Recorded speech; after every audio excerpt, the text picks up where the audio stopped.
Qegħdin nissegwu l-programm One News Breakfast nilqakom lura magħna fl-istudio u kif smajna wkoll fil-bidu ta' dan il-programm il-bieraħ waqt laqgħa oħra mis-sensiela gvern li jisma' il-Ministru għall-Ekonomija, l-Investiment u l-Intrapriżi żgħar Chris Cardona ħabbar investiment ieħor ġdid għal pajjiżna dak li l-Malta Industrial Parks u anke il-Malta Enterprise flimkien għadhom kif laħqu ftehim mal-Lidl sabiex jiftħu wkoll ċentru ta' distribuzzjoni f'Malta. Xtaqt li nibda din il-parti tal-programm billi nisimgħu is-sound clip tal-Ministru Chris Cardona dwar dak illi ħabbar il-bieraħ.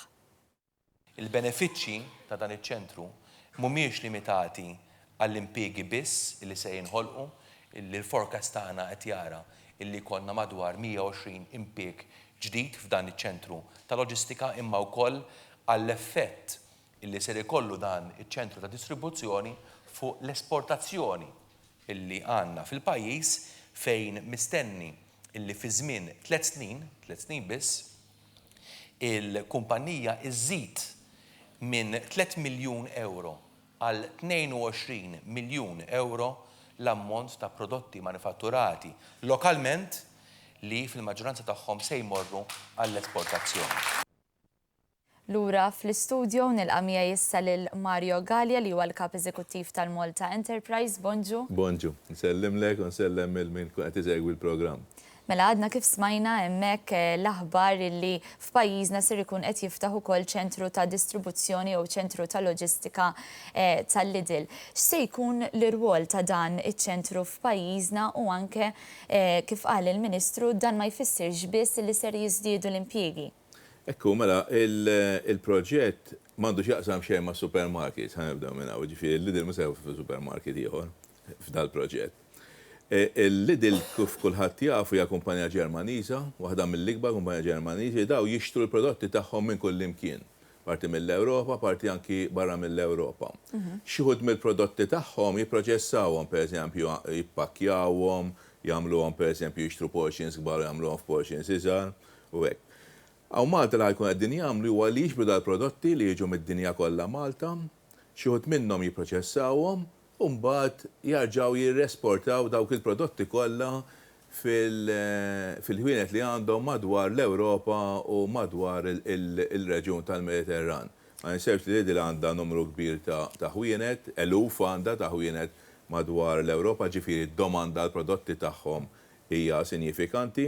Ġifieri da ħajżid ħafna il-valur aġġunt Malta, apparti l-impjiegi ħajżid ukoll l-esportazzjoni diretta ta' Malta x'il-Lidl intrabtu li ħajixtru ħafna prodotti minn Malta, madwar 20 miljun li ħajixtru prodotti li huma magħmulin Malta u daw jiġu esportati wkoll. Mario, tul l-aħħar 4 snin qegħdin insemmu issa l-aħħar investiment l-aktar wieħed riċenti, però kull tul l-aħħar 4 snin bħala Malta Enterprise. X'bidliet rajtu anke fis-sem ta' Malta l-kontribut ta' pajjiżna fejn jidħol investiment? Ara, tajjeb insemmu naqra minn xi xtlaqna 4 snin ilu kien hawn ħafna nies li kienu jgħidu li s-settur tal-manufattura ma tantx għandu futur Malta. Kemm min jgħid li dan huwa settur li bil-mod il-mod imut u rridu nirrimpjazzaw rridu nibdluh b'setturi oħrajn. Matul dal-aħħar 4 snin mhux biss ma mietx is-settur tal-manufattura, imma llum żammejna kważi dak kollu li kien hawn li huwa importanti u żidna tant li l-impjiegi fis-settur tal-manifattura jekk wieħed iżid magħhom ukoll l-ICT, però l-ICT mhux qed ninkludi l-betting, jiġifieri l-ICT min jagħmel is-software, pereżempju min jagħmel digital games, min jagħmel affarijiet related mal-media, ġifieri produzzjoni industrijali.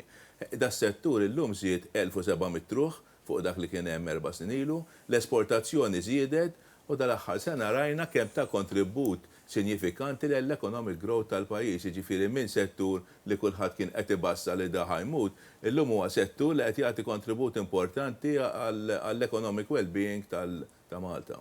Però kif konna qegħdin insemmu wkoll l-investiment tal-Lidl, x'inhuma l-fatturi li taħseb li qegħdin iwasslu lill-investituri f'dan il-każ investiment dirett barrani illi qed jinvestu f'Malta? M'hemmx dubju iktar ħaġa hija l-kompetittività tal-pajjiż. Ġifieri Malta hija kompetittiva daw jagħmlu l-homework tagħhom. Ħafna kumpaniji jagħmlu studji biex jaraw fejn l-aħjar li jinvestu u l-fatt li jaslu Malta huwa għax Malta hija kompetittiva. Ovvjament hemm ħafna affarijiet li waslu għall kompetittività. Importanti li kemm jista' jkun l-industrija ma tabbiex b'ħafna kost. Rajna kif pereżempju l-effett tal-economic growth tal-industrija meta naqsu l-kontijiet tad-dawl u l-ilma. Aħna min-naħa tagħna kemm bħala MIP u kemm bħala Malt Enterprise noqogħdu attenti ħafna li ma nsidux il-kost, pereżempju waħda mill-measures li aħna l-4 snin li qed importanti hija li jkollna waqqafna service charge. Barra minn hekk anke pereżempju l-kirjiet tal-fabriki mollejnihomx, naraw kemm jista' jkun li naqsu l-burokrazija, x'ħafna drabi l-burokrazija kost ta' ħin. Jifieri importanti wkoll, ovvjament l-inċentivi tagħna huma importanti. L-iktar ħaġa importanti wkoll hija dak li għandu x'jaqsam mal-produttività tan-nies. Ġifieri l-biera anke il-Ministru Cardona għamel ħafna enfasi fuq da.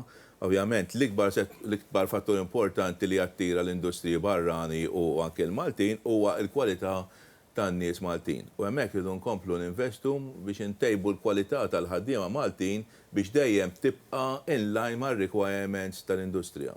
Fuq il-linja miegħi għandi issa lil Joseph Farrugia mill-Malta Employers Association. Lodwa tajba, Joseph. Insellimlek.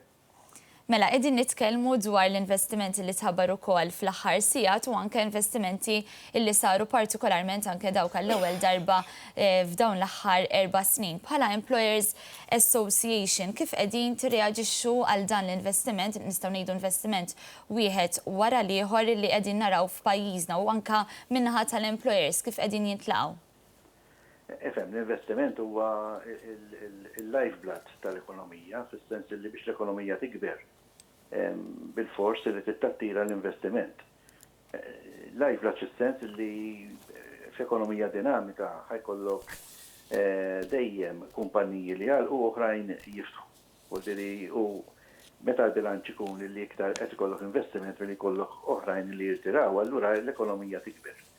Bla dubju l-element ta' kompetittività huwa essenzjali u min jiġi hawnhekk ma jridx għax iħobb il-Malta, jiġi għax ħajkollu return illi huwa aktar għoli milli jista' jkollu meta jinvesti pajjiżi oħrajn. Issa dak ir-return ħajiddependi minn ħafna affarijiet. Kif għandna kemm smajna ħajiddependi żgur mit-tnaqqis tal-burokrazija u anki mill-ispiża tal-produzzjoni. U għalhekk aħna bħala assoċjazzjoni dejjem inkunu kawti ħafna u anki meta nigwidaw, meta nagħtu pariri u nagħtu pożizzjonijiet mal-gvern fuq ċertu affarijiet, dak ikun lantana illi kemm jista' jkun ikollok il-ġid illi anke għaddi għand in-nies. Però minn banda l-oħra ma jkollniex aspettattivi li ma jkunux realistiċi. Għaliex meta jiġri hekk imbagħad tonqos il-kompetittività u jonqos allura l-investiment. Bħalissa nafu li fis-suq tax-xogħol sejjer tajjeb illi ma tantx għandna nies illi qegħdin jirreġistraw il-qatt huwa baxx ħafna dan nafuh u kważi waħda mill-isfidiet li qed isibu il-kumpanniji huwa biex isibu n-nies. U għalhekk aħna intennu illi anki bħala availability ta' nies għall-industrija Maltija u anki għal dawn l-investimenti tajjeb ukoll li l-gvern jikkontrolla l-ingaġġ ta' nies miegħu. Joseph, grazzi ħafna wkoll tal-interventi jekk magħna fil-programm, xtaqt li nkompli niddiskuti u nieħu wkoll spunt minn dak li attinti flimkien ma' Mario, nisimgħu ħafna u anke nħossu bidejna s-suċċess ekonomiku illi nistgħu ngħidu li Malta qed tirċievi wkoll tifhir mingħand kulħadd f'dan l-aspett. Però quddiem dan kollu kif qal ukoll Joseph, importanti li jkollna aspettattivi li jkunu realistiċi. X'taħseb illi huma l-akbar sfidi però li pajjiżna għadu qiegħed jaffaċċja fejn jidħol l-investiment u l-industrija? Naħseb l-ikbar sfida hija m'hemmx dubju tan-nies.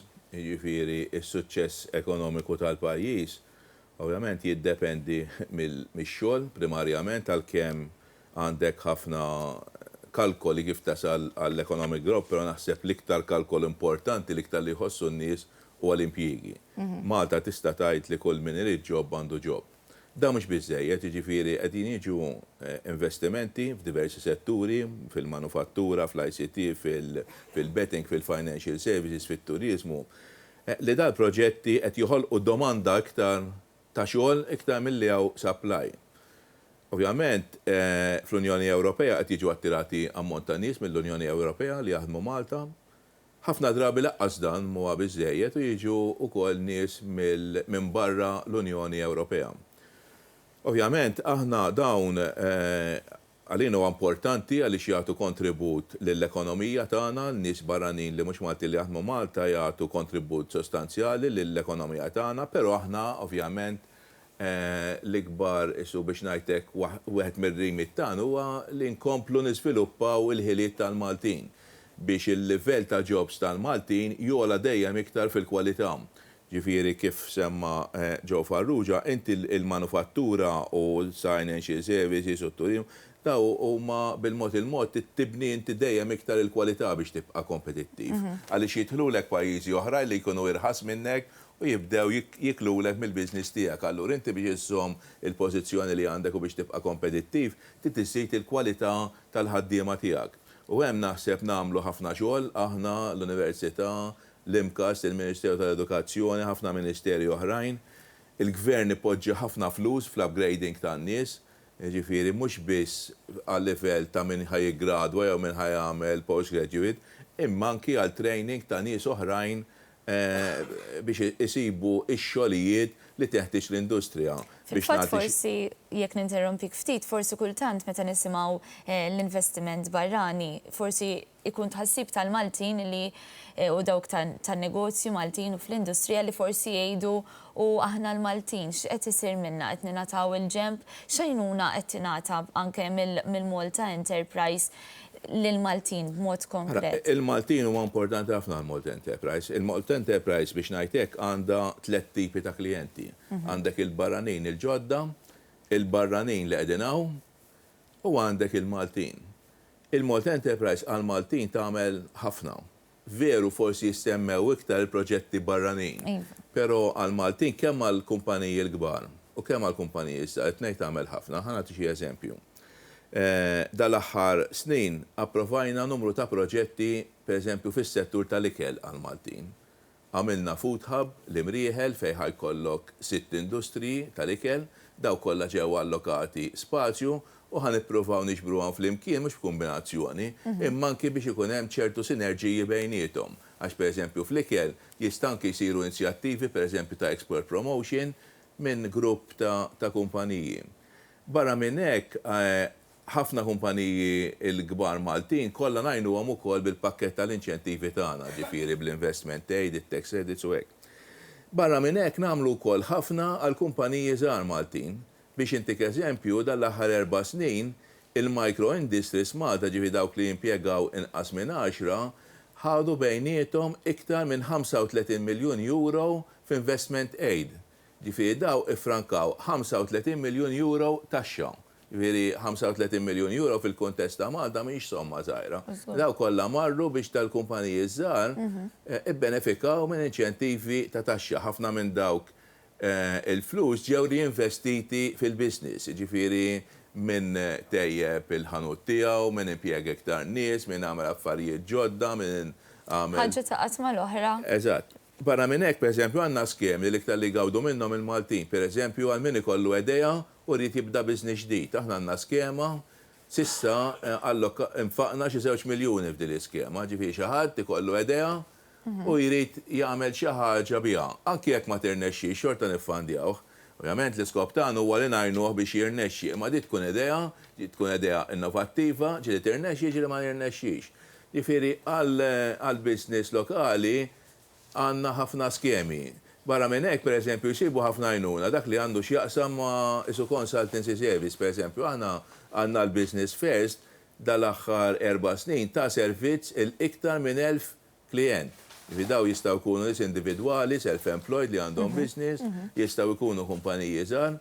Ġifieri aħna għandna it-tim mhux il-Business First li ħossieb iż-żgħar, imma anki għandna division apposta li tiħossieb l-industrija Maltija to ensure, ovvjament il-Maltin edinaw, ġifieri edinaw, investew, rajna eżempju anki ta' Maltin per eżempju bħal Foster Clark, bħal Farsins, bħal James Caterers, bħal BZB, daw kollha investew huma kollha kumpaniji li mhux żgħar, kollha investew il-kbir. Għandna kumpaniji per eżempju fil-Life Sciences Park li huma Maltin, għandna kumpaniji għamlu riċerka li huma Maltin. Ġifieri aħna il-Maltin intuhom l-importanza daqskemm nagħtu U barra minn hekk forsi xtaqt ngħid ħaġa żgħira għaliex kultant ħafna minn nies jaħsbu l-inċentivi tagħna jiffavorixxu l-barranin.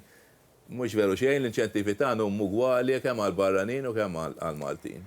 Fil-fatt xtaqt li kif qegħdin insemmu wkoll lill-Maltin nisimgħu sound clip ta' Jane Kirkop li hija direttriċi Maltija, direttur ta' Sapphire, illi tkellmet ukoll dwar kif qegħdin ukoll ikabru l-operat tagħhom f'pajjiżi wkoll oħra barra minn pajjiżna. Sound clip number 4 ta' Jane Kirkop.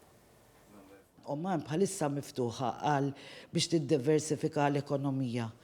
Huma wkoll qegħdin ħarsu lej il-viżjoni 2020 tal-Ewropa, daw kien pajjiż ibbażat fuq iż-żejt, però issa firxu l-ekonomija tagħhom għax jixtiequ jkunu iktar Ewropej. Allura ħafna negozjanti Maltin bħalissa hemm ħafna proġetti tal-gvern li wieħed jista' jitteppja plus bis-settur privat u Oman bħalissa miżawd bix-xogħol. Lura fl-istudio ser nkun issa qiegħda ninaqat f'kollegament telefoniku dirett flimkien ma' Joseph Buġija li huwa Segretarju Ġenerali tal-General Workers Union. Bonġu Joseph. Bonġu l-odwa tajba lilkom u lit-telespettaturi kollha tagħkom. Ma nafx kontx qiegħed tisma' wkoll id-diskussjoni li qegħdin nagħmlu hawnhekk fl-istudio stana, però tkellimna u kemm Joseph Farrugia kif ukoll Mario semmejna l-importanza li tingħata lil ħiliet tal-ħaddiema Maltin. Intom bħala General Workers Union meta taraw investiment wara ieħor anke partikolarment f'dawn l-aħħar 4 snin, kemm qegħdin taraw li tingħata tassew importanza li tiġi indirizzata wkoll il-kwistjoni ta' ħiliet neċessarji sabiex il-ħaddiema Maltin ukoll isibu impjieg f'dawn l-investimenti li qed isiru? Importanti u mhux nitkellmu illum il-ġurnata fuq impjiegi biss.